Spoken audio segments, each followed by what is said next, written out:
सो अब हम स्टार्ट करते हैं example number 9.1. The exterior brick wall of a house of thickness 25 cm has an area 20 meters square. The temperature inside the house is 15 degree and outside is 35 degree. Find the rate at which the thermal energy will be conducted through the wall. The value of K of the brick is 0.6 watt per meter per Kelvin. So एक exterior brick of house है जिसकी thickness है 25 centimeter. Brick means ईंट जो है उसकी thickness है that is 25 centimeter. Area of that brick is 20 metre square. ठीक है. अब घर के अंदर का जो टेम्परेचर है इट इज 15 डिग्री एंड बाहर का जो टेम्परेचर है इट इज 35 डिग्रीज.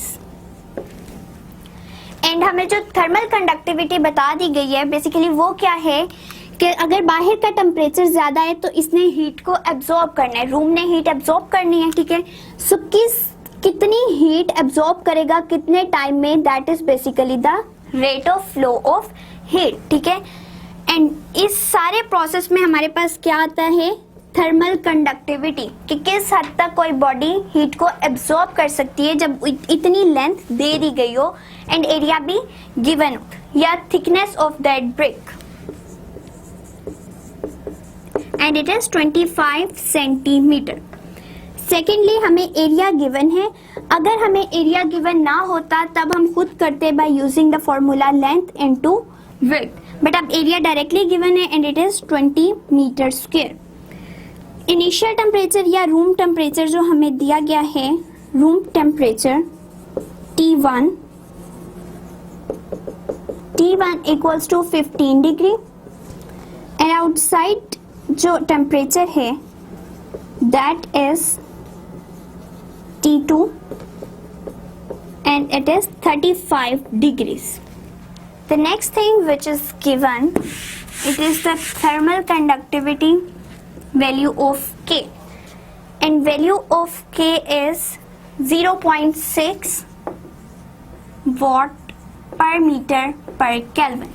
हमें फाइंड आउट करना है कि कितनी हीट कितने टाइम में एब्जॉर्ब हो सकती है. It means rate of flow of heat find out करना है.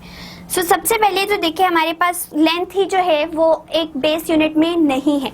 इसको सबसे पहले बेस यूनिट में कन्वर्ट करेंगे by dividing with 100. So 25 divided by 100 it will give 0.25 metre. ठीक है. सो हमने इसको पहले बेस यूनिट में कन्वर्ट कर दिया.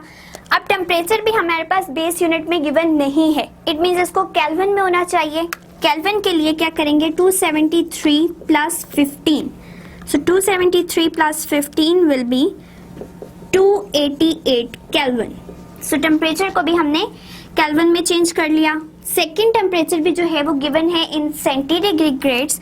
सो 273 को ऐड करेंगे इन 35 ताकि केल्विन में हमारे पास आंसर आ सके. सो इट विल बी 308 केल्विन. अब हमने सारों को बेस यूनिट में चेंज कर लिए. अब देख लेते हैं फॉर्मूला किस तरह से हमारे पास गिवन है. सो सोल्यूशन इज के का फॉर्मूला हमारे पास है K is equal to Q over T L over A delta T. ठीक है. इट मीन्स हमें क्या चाहिए, टेम्परेचर का भी डिफरेंस चाहिए. T2 माइनस T1 हम करेंगे तो हमारे पास टेम्परेचर का भी डिफरेंस आ जाएगा. अब हमें ये वाला फैक्टर चाहिए. इट मीन्स हम पूरे फॉर्मूला को रीअरेंज करेंगे. रीअरेंज करने के बाद हमारे पास आ जाएगा K A डेल्टा T. ठीक है. ये सब मल्टीप्लाई हो जाएंगे यहाँ आके एंड L जो है वो डिवाइड हो जाएगा. So it will be equal to Q over T.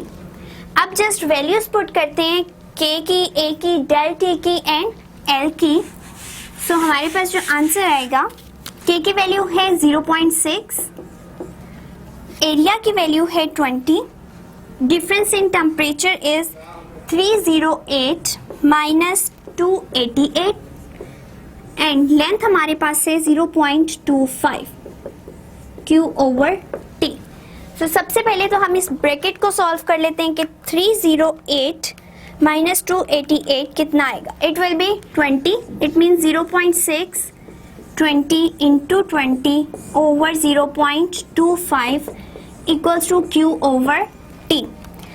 So 0.6 into 20 into 20 divided by 0.25. It gives 960 joule per second, that is equals to Q over T. इसका मतलब है कि हमारे पास अगर रेट ऑफ फ्लो 960 हो, यानी 960 जाउल्स जो है वो ट्रांसफर करवाए जा सकते हैं एक ब्रिक से, ठीक है।